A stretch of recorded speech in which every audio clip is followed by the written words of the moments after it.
Soyez le bienvenu sur la chaîne 5 Trophées TV et je tiens à remercier mes abonnés. Apprêtez-vous, on se retrouve après les génériques. À tout de suite.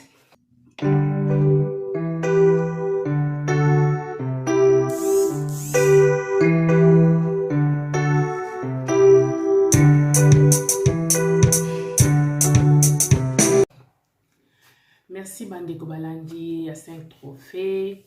Encore une fois, je vous dis merci et faites abonner les autres.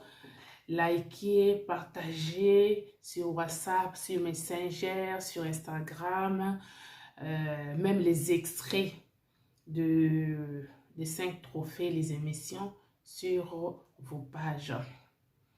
Bandeko toyoko solo le susu lelo lokwa mo mesano. Tant que na occasion ya kolobela likambo ya Congo tokoloba kaka. Bandeko basali ya Nzambe basiyokisi biso soni makasi. Ezalaka soki makambo ekomi makasi tokendaka koluka basali ya Nzambe. Mais avec l'expérience tokomona ke basali ya Nzambe bakomi koéchouer na misala na bango. Comment c'est possible? Bapesi une partie à pouvoir na ba confession religieuse mais ba kokite bazokoka ko trouver compromis te bazokoka ko bimisa mutu moko te pona ko dirige sini. Mais imaginez ce que ce bapesi bango mboka mobimba tout un pays ba kosala ndenge nini? Pourquoi ba homme religieux bazali égoïste boy? Bandeko. Est-ce qu'il fallait qu'il seulement ambassadeur ya États-Unis a s'impliquer na kati ya makambo pour la soni ya boy? Église catholique bolingi nini na senko na bino oyo? Qu'est-ce que vous voulez vraiment au juste? Pourquoi vous êtes égoïste, bandeko? Ils ont makambo soni makambo ezoleka na Congo. Na ba pays mususu par exemple ka Brazza. Ça soit boy ba catholique ba s'impliquer na makambo nini? Congo ekufite, Brazzaville ekufite, ils ont vivre non? Ngapo na ngai bazongisa makambo nyonso ndenge ezalaka kala na maboko ya ni ministre intérieur. Parce que ça ne va pas. Tokozala to telemi esika moko te parce que shola lingité ambongo lingité. Bandeko eza soni. Oyo esalami eza soni. Nayebite. Maka mère on komi lisusu kodio po ya kokobima na kati ya makokota na makambo oyo ou bien maka mère ngo soki amber soki amère boye bisangana peut-être ngana zo comprendre mal le rôle ya ambassadeur ya États-Unis. Bandeko ba politicien bo sunganga bo répondre na o rôle ambassadeur ezalaka nini na kati ya pays. Peut-être moi je comprends mal parce que eloko esalami moi j'aime pas comportement ya marque mère ce qui amère ambassadeur ya États-Unis wana. Moi je suis pas content de ça. Nous sommes contents de pourquoi il peut s'impliquer na kati ya makambo nyonso akota na kati ya barmé akota na kati ya homme politique akota en tout cas Fachi pardon je t'adore mais là avec ton ambassadeur là nazo mona clarté peut-être moi je comprends mal le rôle de ambassadeur na kati ya pays imaginez ce que ambassadeur na biso awa azo représenter Congo na France. Si koyo akene ko semele na makambo politique ya politique française akene ko comme intermédiaire entre ba français, est-ce que c'est normal? Ou bien un ambassadeur te bo penser cacher un ambassadeur pour camoufler quelque chose? Pas ça, c'est trop et puis c'est honteux ba homme religieux na biso. Chole ya mbongo boyo ka soni na SCC soki SCC soki SCC ou église pentecôtiste. Il faut vraiment un ambassadeur d'un pays étranger aya ko luka sangisa bino pour trouver comme peut me trouver té. bandeko. Eza ko localité nzambe. Donc Congo va détruire jusqu'à moi l'opinière. Moi l'épinière. Hein? Non, c'est pas possible. C'est pas possible, bandeko. Ngana toujours la réponse. Na ba commentaire na bino les abonnés de 5 trophées. Répondez-moi. Bon répondre ngai le rôle d'un ambassadeur, c'est quel est le rôle d'un ambassadeur dans un pays étranger? Et c'est que l'ambassadeur américain est en train de faire au Congo. Et c'est normal ou c'est pas normal? Répondez-moi. C'est trop? Est-ce que l'ambassadeur n'a biso ici comme bazali nyonso wana? Parce qu'il ne peut s'impliquer dans la politique du pays étranger pour ou bien un médiateur ou bien un codiobis. Et puis pourquoi on doit arriver là? Un chose de n'ambongo na ce qui c'est notamment c'est ce qui monte mais ce qui monte mais ce qui n'a. Pourquoi Sonia Boye? Pourquoi Sonia Boba bengisi bino pe ambassadeur mais voyez vous vandi et le combino mo ko trouver vous na molimo santo te yango na zo ba molimo santo c'est longo bino boza hanté par l'esprit mauvais. C'est l'esprit mauvais qui vous agite. Parce que vous vous dites des hommes de Dieu. Tant vous êtes un homme de Dieu, il faut avoir le fruit du Saint-Esprit. Quelqu'un qui a l'esprit du Saint-Esprit n'est pas égoïste. Quelqu'un qui a l'esprit du Saint-Esprit ne peut pas diviser les autres. Mais si tu n'as pas le fruit du Saint-Esprit, il y aura la haine, il y aura la division, il y aura tout ce que le diable peut avoir. Donc, en ce moment, moi, je dis, les hommes de Dieu congolais sont hantés par l'esprit mauvais. Bandeko. Likabwa shole oyo, shole na ebite, na senko, na mbongo. Bake okuta na marka me balobi ke, pour na bango bazo proposer si confession religieuse wana ke, bazongela à zéro makambo nyonso babandaki déjà kosala. Donc shole pour na yo Congo na makambo mususu te. Le Congo doit tourner tout autour de la Senko et SCC. On ne doit pas faire autre chose. Derrière l'humain de Nini, Ambongo et Chole. Vous n'êtes pas digne de diriger un pays. Vous êtes un dictateur, ma casse. Vous êtes un dictateur, ma casse, Chole Nambongo. Bon, bandele sous à zéro, bandeko. Bazoko, ça va ligner dans mon kadima. C'est clair et simple. Ndenge balobaki ba propos na mosu bolanda ba émission to l'extra bino ba vidéo ndenge balobaka ki ba l'exception munu ba mususu à la place de Kadima. Déjà eza ba propos mo discriminatoire. Déjà ezali ko prouver ba propos na bango ke ba lingi te pour azali ndenge balobaki ke azali même province na chef de l'état. Mais si ko eloko ezali ke so bolanda ke bato balanda ka ba émission na ngai ya balanda la na ba émission na ngai na lobaka na lobby. Mbokoto bango balobi lelo to tia mbokoto à côté to tia Kadima à côté to bandela balimba sala makambo salaki na Genève o basalaki fachi parce que mbongo na mbokoto bazo yokana te. Pourquoi mbokoto ça kendaka kokutana na président Félix Tshisekedi mbokoto soki mbokoto soki bolimbisa makombo so nazo ko prononcer en bien te mbokoto asi se retira ye moko na makambo wana. Et Chole et na senko mobimba basilikela e bokoto pona nini akendaka kokutana na fachi sans que bango bazala. Pona bango il falaki bango ba memaye et pas fachi ba solola. Donc bango baza centre du monde. Mais le quand bokoto azo ki initiative yemo ke kutana na fati et après a retiré la candidature na ye moko. Yango baza contre un bokoto. Tant ba moni bongo, ba moni sikoyo et simbité ne va comme tout longo la Kadima tout longo le bokolo bolongo le bokolo te parce que bokolo mi longo la ki moko candidat mi longo la moko ce que bokolo linga bolongo la Kadima ba longo li était pas ba confesseur religieux o ba choisir yé hein ba kimbani c'est ba boyi était ba bi que c'est un choix de Dieu c'est lo bango c'est comme il boko imposer bango ba longo le pona nini hein Chole na ce qui senko. Pour aller vous avoir un problème. problème na problème. Hein? Vous avez l'esprit à sagesse pour nani. Pour ni bolingi kimyate. Si ko bosili ke li candidat na bino. Si ko yo bokongo luka si ko yo balonga na candidat ba tumususu ba se ba poni. Donc bino ka ade. Allez.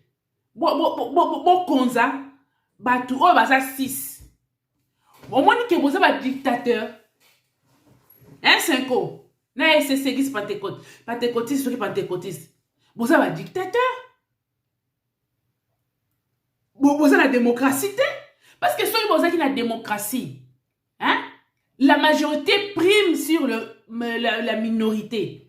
Mais si comme nous avons qu'on dit mayangote, donc to lekisi ba moi nyonso oyo, likolo ka to tourner likolo likamoko parce que cholena ce qui se kona ya mbongo ba lingite. Et puis ba ndeko boyo ka coup de théâtre. Tant on dit ce qui makambo yo. Ezali Genève bis. Quelle mouche a piqué les gens les musulmans?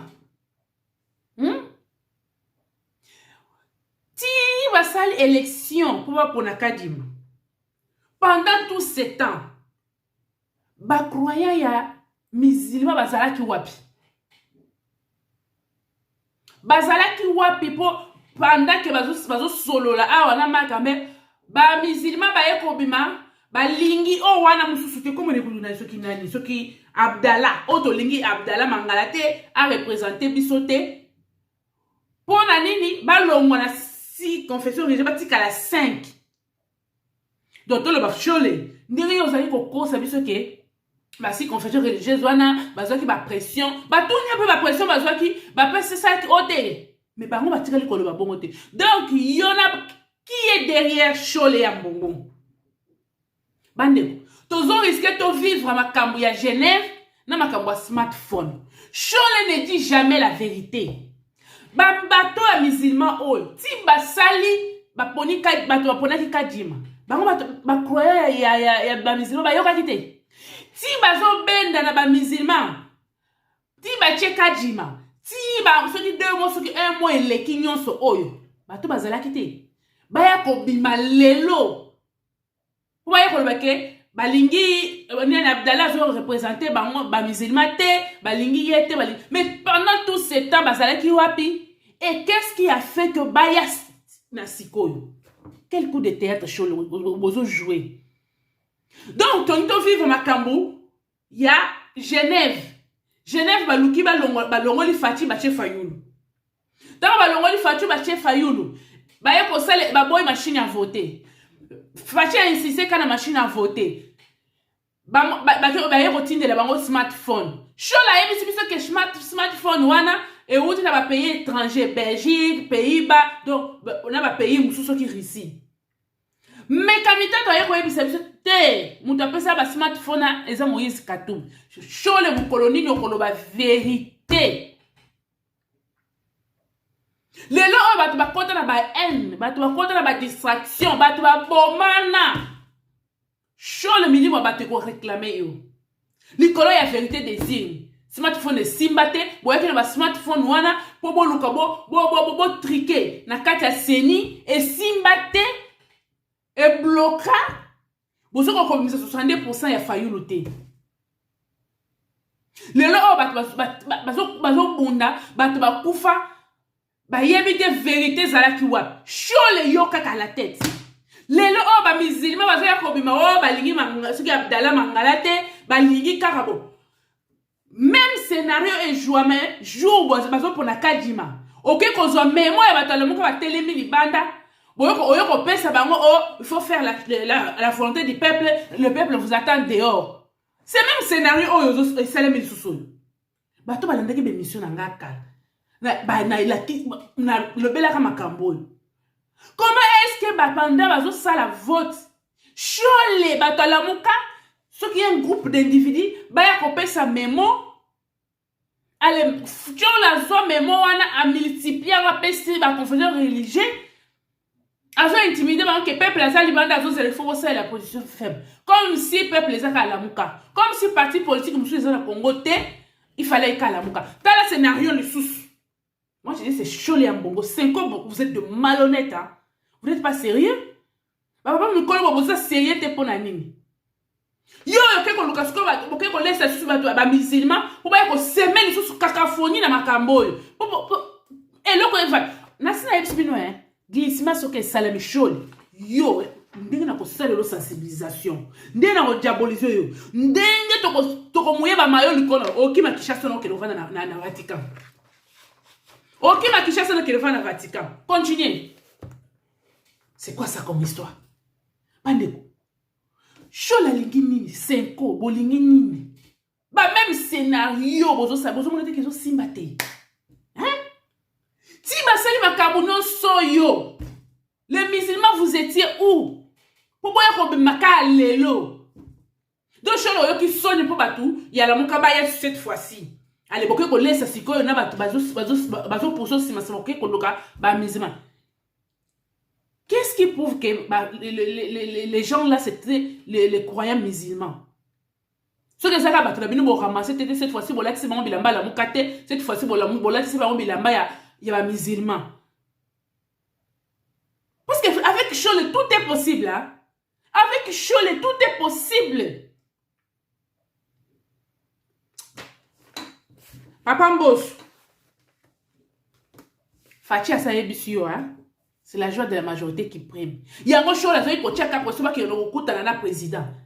Celui qui a Fachi, Fachi a la sage. Celui qui a Fachi a Yamba qui va Chole. Balingaba Malibano va faire des déclarations. Le président a dit. Il y a un président qui sage à Boyko Yamba. Chole, à Boyko Yamba, à Rudo Kamba. Pour la tête que Yem doit influencer, Yem doit tindiki bango. En tout cas, Fachi, c'est un vrai diplomate.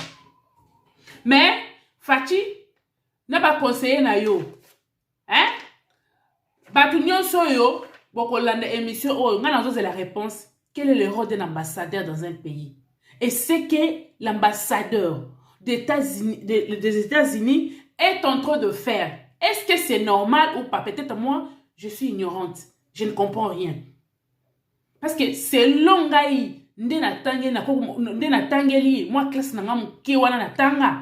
moi, je trouve que c'est pas normal. Et surtout dans ma Camboyo, il fallait que ma caméra ait pour ça là. C'est la zéro sali Sony. Congo, ils ont passé. Ils ont passé. En tout cas, pour l'Ongola, nous avons équipé ma Cambo. Il y a diplomatie américaine au Congo. Et ça, oyote. Non, c'est la réponse na bino. Et puis, il y a un sousou. Jean-Marc Kaboum. Na Augustin Kabouya. Oui. Vous avez un sala na bino. Vous souffrez. Pour na partie wana. Mais vous avez le CLT. Vous n'êtes pas les héritiers. IDP se koufeli batou et belé. 13 parlementaires kenda. Souffrir. Souffrance bino bozana ngo bozole to moni passe eleki ya Etienne Tshisekedi wa muluma na 13 bana bande konaye o babanda ki dépeste. Alors boye bandenge nini ya ko dynamiser parti ceux qui ont tozo yoka ke bozo sala kumoko bozo panza IDPS bozo doubler IDPS bozo doubler ba nini ceux qui est vrai pardon bo sala boité hein Augustin na jama Kaboum na lingi bino mingi mais si oh biso tozo yoka eza yango vraiment ekozala décevant même 13 parlementaires sika bakozala molimo na bango ekozala na kinyate pona eloko bango babundeli bakotela ba prison ba beta bango etieno mulu bakufi na caché ya batie ya moto na Congo vine mobimba lekisi pona ko parti ezala asombeli yango na siège o ba mususu basala te. Alors il faut honorer 13 parlementaires wana Jean-Marc Kaboum selon ba misala na bino vous avez égoïste pardon bandeko na koti na likamsusu Chole na ozongelo papa Kibasa hein ministre ya PTNTIC sur PTNTIC obi kabwele eleki tika ezate so balobi tika tika papa tala ndenge ko kolobisa na ba député mususu bazo ba koyeba te ram de rasoir na Rama Thompson. Donc soki si bato mitema papa soki si bato mitema soki likambo ezo simba te tika nanu eloko eleki tika eza te papa Kibasa otangi mingi pardon nakomba papa na yo oazaki parmi les 13 parlementaires konyokola ba congolais te parce que problème no ya Ramo trop c'est trop. Et puis avant botia eloko il fallait que nous sensibiliser bato. Bon ça la campagne de sensibilisation. Biso tant tozo ko la wana na tango Mobutu wana tozana no pe bana beke tozali komona ba ebale mondial.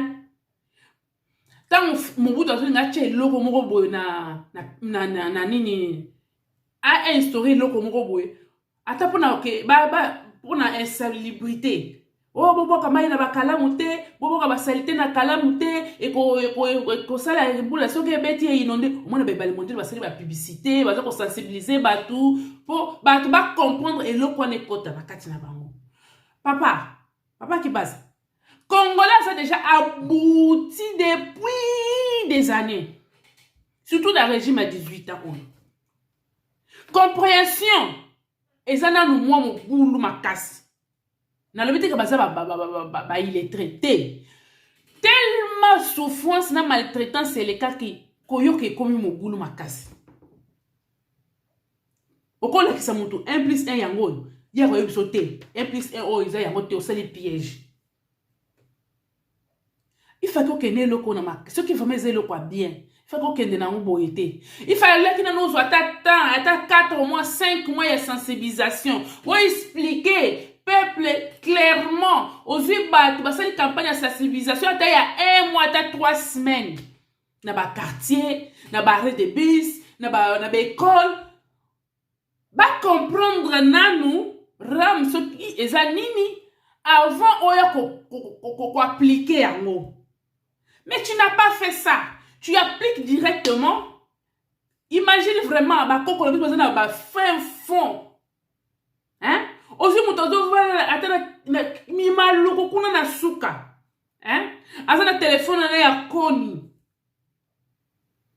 ako comprendre ram ndenge ache crédit ba yibiye ache boy ba katiye yebisanga nanu vraiment ozo beti sabatore mabaku et puis ozo initie ça Félix Tshisekedi na batu donc yona ngobila bozo initie ça bozo ça la campagne qui a que ba ina Félix Tshisekedi. Selon ce que moi j'ai compris, c'est ça. Donc, yona ngobila bozan ndenge moko. Ngobila na royela yo. Ngobila na ebisa ki ozongana na Belgique oyo komela ji o lie no ba bifte o matana yo na nino na matongo lie ba côte fumée o limite na ebisa ki o IGF soko côté lie bozala mabe makasi. Na komo yo ka solo.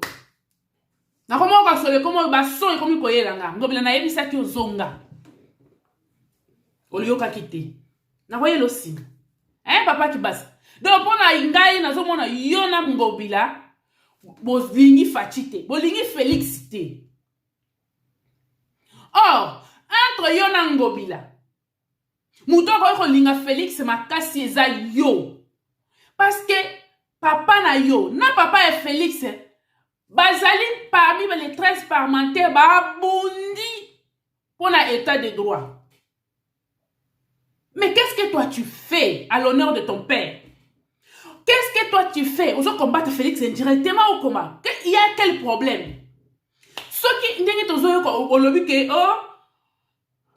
Ram ezali pour financer ni gratuité de l'enseignement. Mais il fallait le dire avant, parce que plutôt yoka président aloba que nini gratuité d'enseignement ezali qui finance financé na nini oyo na ba pays étranger. Président a toujours dit qu'il y a eu financement pour la gratuité de l'enseignement. Ezali Fondation Maman Denise, voilà. Ba partenaire ya Fondation Maman Denise. Maman Denise balakisa ka biso chèque moko ya soki combien de millions ba pesaka pour na ko soutenir gratuité et enseignement.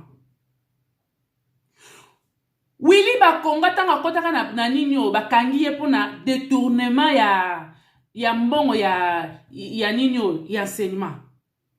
Hein?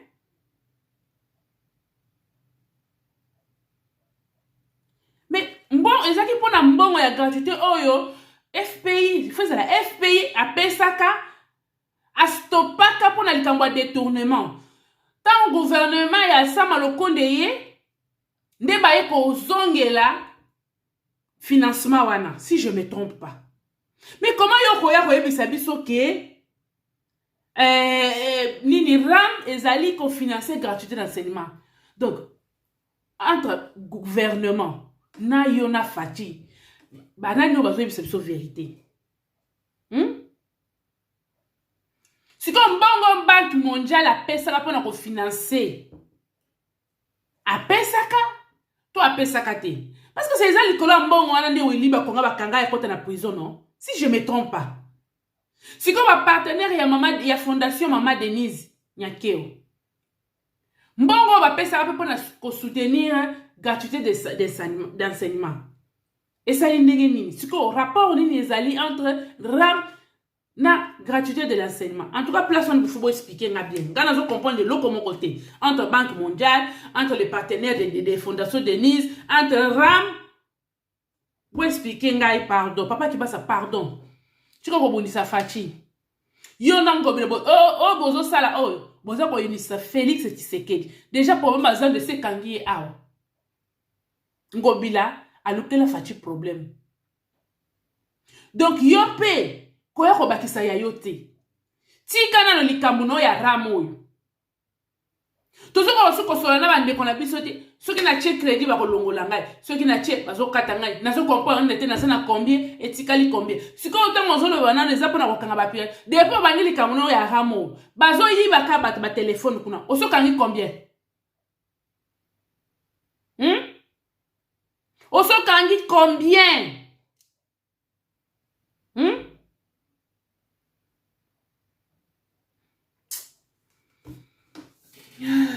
Eza pasi ya pardon ça l'effort papa Kibasa kolinga te to bungelo rumba boyo ke la Fatimawa azana na grand travail à faire pour le Congo bino pe ba wario boyo ko bakisela ye te koko manaka ya gobila te pardon papa Kibasa toujours respecter au makas hein il est parce Kibasa boyo exception sonité boya pona ko bundisa Félix Tshisekedi te boye deye o azana ngo de Jésus belé et la passe chole azana posa kaka biso to lobela kaye mais nazo yebisa yo chole na Martin Fayulu bosala opposition na pape na moni papa komi tribal Martin Fayulu et Senko papa komi tribal. Comment papa ko kende ko nommé José Ngalula na Vatican kuna akende ko nommé ye José Ngalula Muluba. Pourquoi papa ke ko nommé ye? Hein? Et c'est la toute première fois na poste wana ba nommé un Congolais. Et puis Congolais wana zalinani Muluba. Martin Fayulu, il faut tout ça la nini vérité des Vatican. C'est pas normal. Comment papa ko sa bilo kwa boy?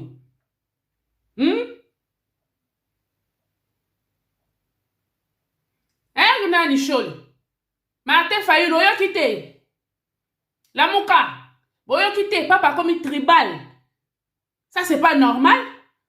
Biso to lobaka Muluba kozobo konzité. Comment ça fait-il papa que ne nomme José Ngalula membre de la commission théologique internationale? Pourquoi Martin Fayulu depuis le 29 septembre? Oyo ke le côté. Il faut tout ça la vérité des Vatican. Chole 5 ans, boyo kite. Comment ye papa kosa la biloko a boye? Nani aza sima pape? Président Elie Fayulu, j'attends la réponse. Ça, c'est pas normal. Moi, je dis non. Je m'oppose à ça. Moi, je m'oppose. Fayulu faut contacter na show le to bongisa jour to ça la marche. To que dans l'ambassade ya Italie. To ça la marche to s'opposer na likamboli. Comment José Ngalula comme membre ya commission théologique internationale. Papa Leni Nyango. A comme tribal ou bien bâtir pression. Hein? Comment va papa pression pour nommer les bino mutunapino? C'est la première fois que les Congolais soit à ces postes. Et un Congolais wana bouke mopona kaka ba taliban. Comment un taliban comme à niveau haut?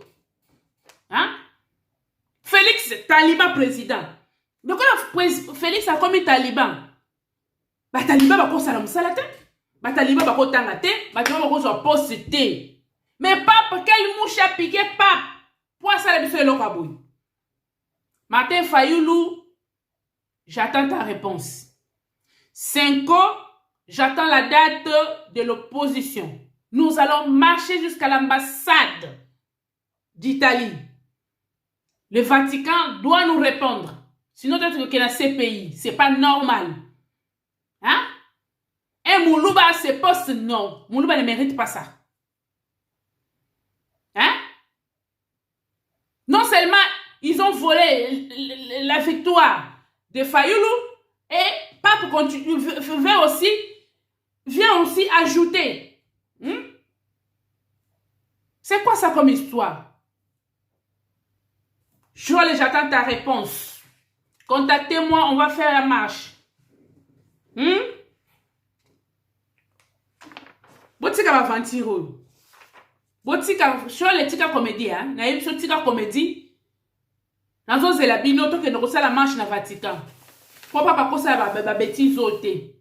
Ba tché pression makasi pour taliban zo place au azala muto liboso pour batanga nani muto liboso azaki na commission théologique un kassaye un taliban. Allez mbo ba mbona yesima pour aller au na place. C'est quoi ça comme histoire papa? Papa bosana kito ezani. Bande ko balandi.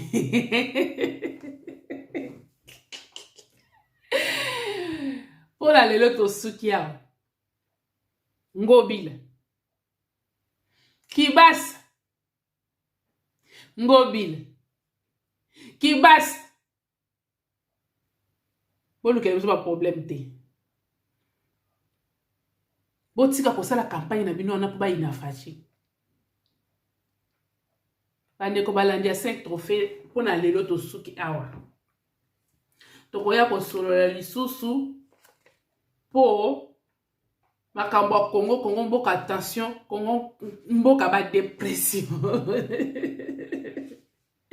Dodo kamba pa tele ba bi. Taliban za mutite. Soka sa tele mina likamu na za kwa ndeko ne Tshisekedi. Dodo kamba za pe teti